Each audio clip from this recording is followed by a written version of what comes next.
अस्सलाम वालेकुम दोस्तों। मैं हूं मिर्ज़ा वाजिद और आपकी खिदमत में हाज़िर हूं ऑटोकैड के फर्स्ट लेक्चर के साथ।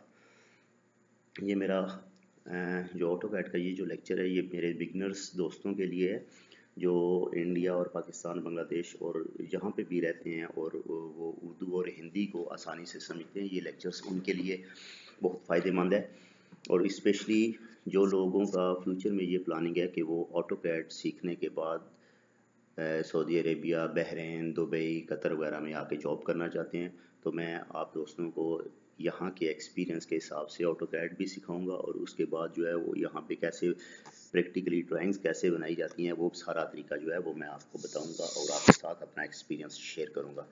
और इंशाल्लाह आप ये लेक्चर्स लेने के बाद यहाँ से प्रैक्टिस करने के बाद और जिस तरीके से मैं आपको बताऊंगा उस तरीके से आप ड्राइंग अगर बनाना सीख गए और उस तरीके से आपने ड्राइंग बनाई तो किसी भी जगह पे आप जाके इंटरव्यू देंगे तो कोई बंदा आपको ये नहीं कह सकता कि ये बंदा फ्रेश है और इस बंदे ने पहले काम नहीं किया, क्योंकि मैं आपको जैसा यहाँ पे काम हो रहा है वैसा ही काम सिखाऊंगा।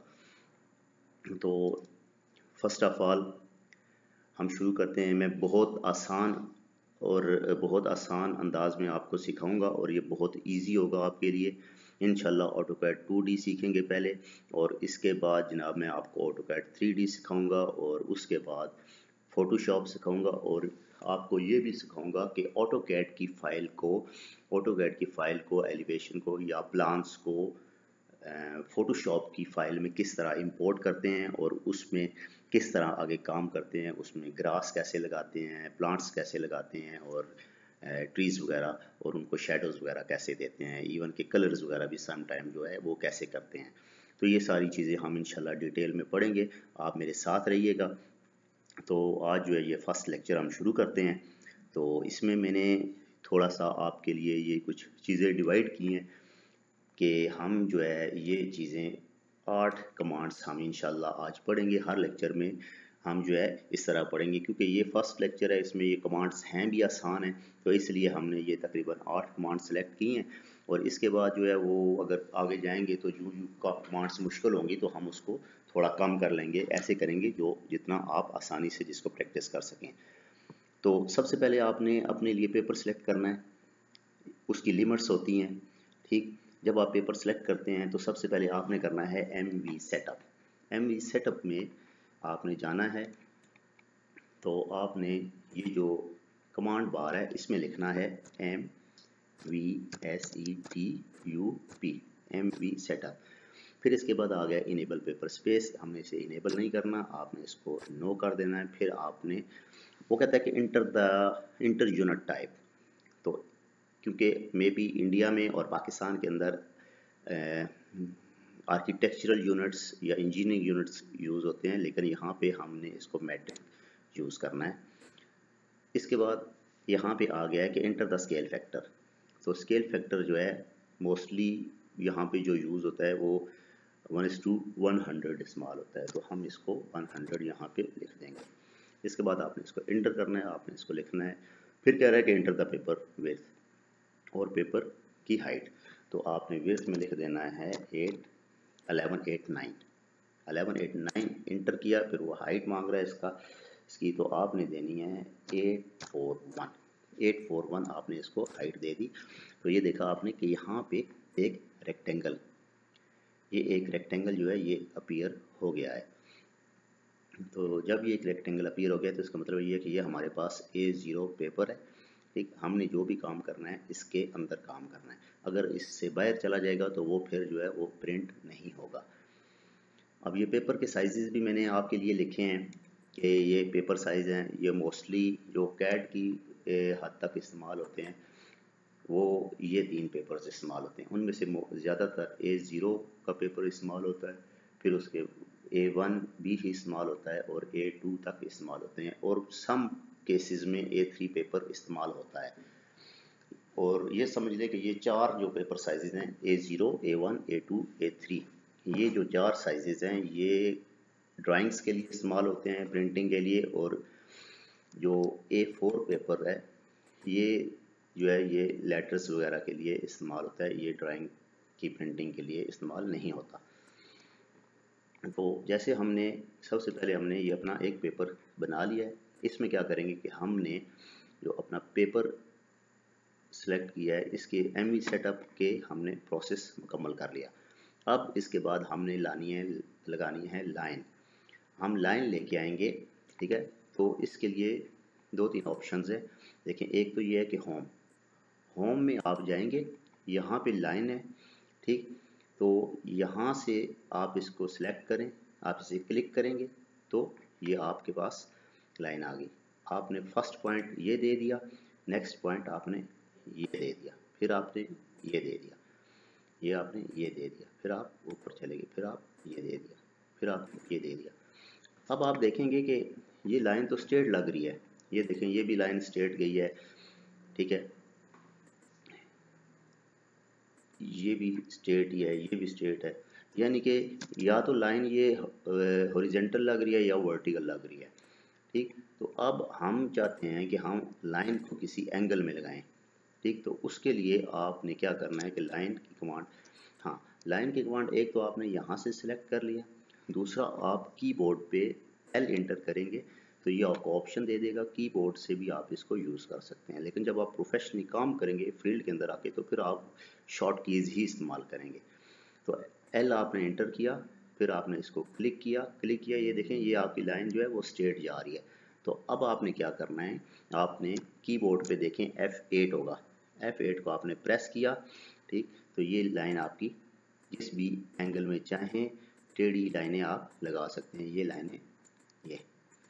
इसके बाद आपने इसको अगर फर्स्ट कॉर्नर से जोड़ना है तो इस तरह जोड़ दें, ठीक। या फिर आप इसको C इंटर करेंगे तो ये क्लोज कर देगी। तो ये थी हमारी लाइन की कमांड। अब लाइन की कमांड ये होगी। तो एक चीज़ मैं आपको ये बताना चाहता हूँ कि ये देखें, जैसे फॉर एग्जांपल हम इसका ऑर्थो ऑन करते हैं, ऑर्थो ऑन करेंगे तो ये स्ट्रेट लाइन लगाएगा, ऑर्थो ऑफ करेंगे तो क्या होगा कि ये फिर इस तरह टेढ़ी लाइनें लगाएगा। लगता है ये हैंग हो गया है। हाँ चलो शुक्र है।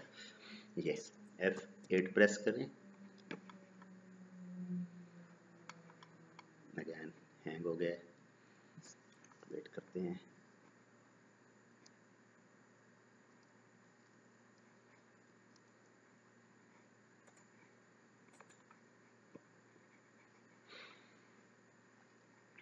थोड़ा सा वेट कर लेते हैं, डोंट नो कि क्या हो गया ऐसे।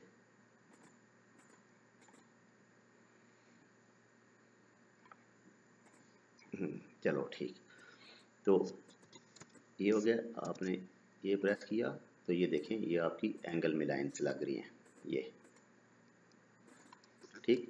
तो ये आपकी लाइंस एंगल में लग गई हैं।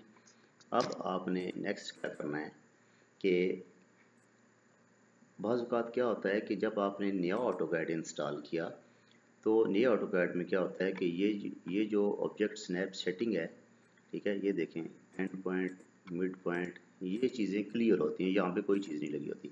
तो आपने एक लाइन लगाई है, अब आप दूसरी लाइन इसके सेंटर से लेना चाहते हैं या इस कॉर्नर से लगाना चाहते हैं। तो जब आपने इसके कॉर्नर से लाइन लगाने की कोशिश की तो ये देखें ये इसको कहीं पे भी पकड़ नहीं रहा, कैच नहीं कर रहा। तो अब ये आपके लिए प्रॉब्लम है। अब ज़ाहिर आप यहाँ से सोचेंगे कि ये लाइन हमने लगाई है तो ये लाइन लग गई है, ठीक। लेकिन जब आप इसको जूम करेंगे, जूम इन करके देखेंगे तो ये देखें ये इसमें काफ़ी गैप है। तो इसके लिए क्या करना है, या दूसरा आपने सेंटर से लाइन लगानी है इसके सेंटर पे, तो ये देखें इसका सेंटर तो ये बनता है ना, जैसे अब आपने इसको क्लिक किया तो ये आपको शो कर रहा है कि ये सेंटर है। लेकिन अगर आप इसको आईडीए से लगाएंगे तो ये कभी भी आप इसका सेंटर सेलेक्ट नहीं कर सकते। इसी तरह फिर आपको इसे जूम करें, ठीक है। जब आपने जूम किया तो व्हील से माउस जो है वो आप कैड में ये याद रखिएगा कि माउस वो लेना है जिसके ऊपर व्हील बना होता है, ताकि आप उसके व्हील को मूव करके जूम इन और जूम आउट कर सकें। वैसे हम जूम की कमांड दूसरे तरीके से भी पढ़ेंगे, लेकिन ये माउस जिसमें व्हील लगा होता है वो बहुत ईजी होता है और उसमें आप आसानी से इसको जूम इन और जूम आउट कर सकते हैं। और अगर इसको प्रेस करेंगे तो ये फिर आपका पैन भी आ जाता है। अब इसमें आपने क्या करना है कि यहाँ पे आप चले गए ऑब्जेक्ट स्नैप सेटिंग में, ठीक।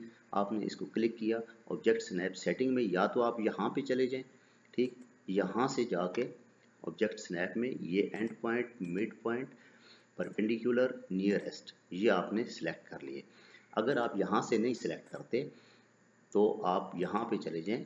ये जब आपने इसको क्लिक किया तो ये आपकी एक विंडो ओपन होगी। आप इसको एंड पॉइंट, मिड पॉइंट और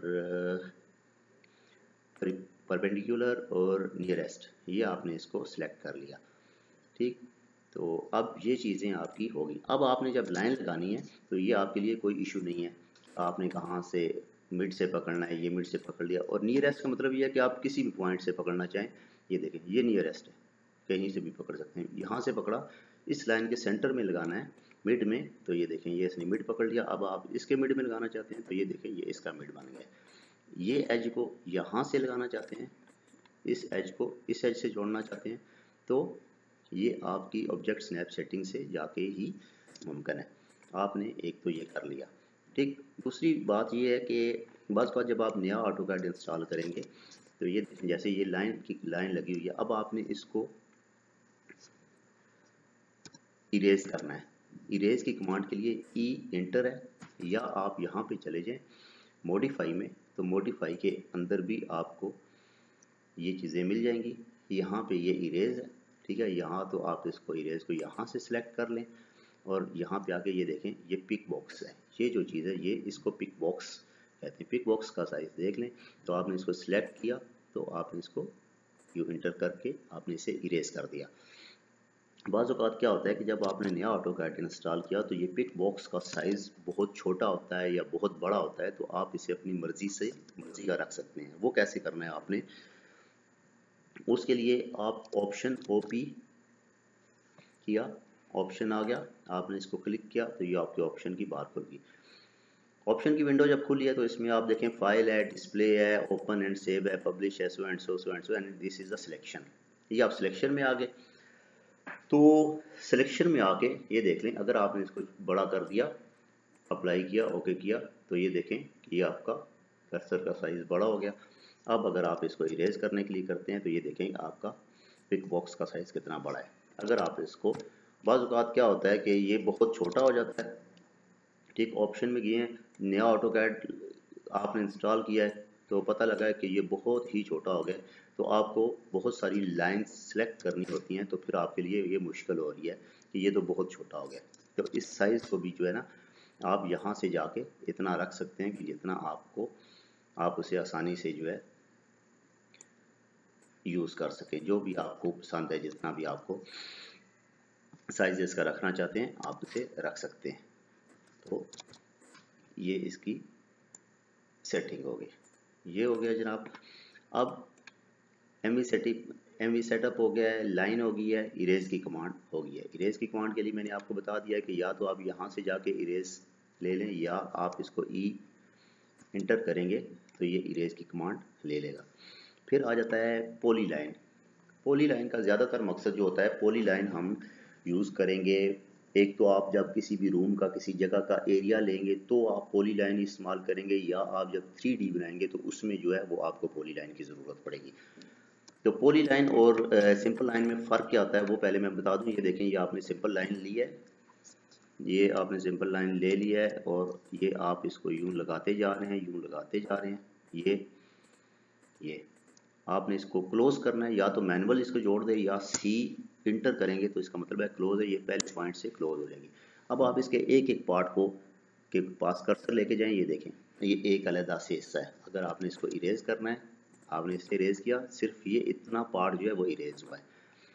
इसे इरेज करना है तो ये इतना पार्ट इरेज हुआ है। ठीक, अगर आपने सारे को एकदम इरेज करना है तो आपने क्या करना है कि ऐसे विंडो बनानी है, जो चीज़ इस विंडो के साथ आ जाएगी इसके अंदर तो वो सिलेक्ट होगी और वो डिलीट होगी। पॉली लाइन क्या है, पॉली लाइन को आपने क्लिक किया, ठीक, और आपने इसको यूं क्लिक किया, यूं क्लिक किया, यूं क्लिक किया, यूं किया, यूं किया, इन पॉइंट पे, और इसी तरह इसको आपने क्लोज कर दिया सी कमांड से। तो आप अब इसको देखें कि ये सारी जो है वो एक ही चीज़ बन गई, एक ही एंटिटी बनी है। अब आप इसके इस हिस्से को आप डिलीट नहीं कर सकते। अगर आप इसके इस हिस्से को इरेज करेंगे तो ये सारी इरेज हो जाएगी। ठीक, तो ये चीज़ थी पॉलीलाइन। ये आपका एरिया बनाने के लिए, एरिया कैलकुलेट करने में ये यूज़ होती है। कैसे एरिया, जब हम वहाँ पे जाएंगे तो मैं आपको बताऊंगा कि पी लाइन से एरिया कैसे कैलकुलेट करते हैं। और जो 3D होगी वो कैसे बनाई जाती है, वो भी पी लाइन से बनती है, वो भी मैं आपको बताऊंगा कि पी लाइन से 3D कैसे बनाई जाती है। अब पी लाइन भी होगी आपकी और इरेज भी होगी, पी लाइन भी होगी। ऑप्शन का हमने दे दिया, ऑब्जेक्ट स्नैप सेटिंग हो गया, और पिक बॉक्स की सेटिंग कैसे करनी है ये भी हमने आपको बता दिया। ये आप कमांड अपने पास लिख लें और इंशाल्लाह नेक्स्ट लेक्चर में हम मज़ीद आगे जाएंगे और हम इस सारे को कवर करेंगे। और इसके बाद आपको 2D के बाद 3D डिटेल में 2D 3D ड्राइंग्स बनाना, सारी ड्राइंग्स जो प्रोफेशनली जहाँ पे बन रही हैं उस तरीके से बनाना सिखाऊंगा। और उसके बाद आपको फ़ोटोशॉप भी सिखाऊंगा और ऑटोकैड की फ़ाइल्स को फ़ोटोशॉप में किस तरह लेके जाना है, ये सारा इंशाल्लाह आप हमारे साथ रहिएगा तो हम इसको इंशाल्लाह कवर करेंगे। तो ये आप अपने इसको आप अपनी नज़र में रख लें, तो इसको प्रैक्टिस करें। अगर आपको कोई भी मसला हो तो मुझे कमेंट्स करें, तो इंशाल्लाह जो है वो मैं आपको उसका सलूशन बताऊँगा। तो थैंक यू दोस्त, अपना बहुत सारा ख्याल रखिएगा। इंशाल्लाह मिलते हैं नेक्स्ट लेक्चर में। अल्लाह हाफिज़।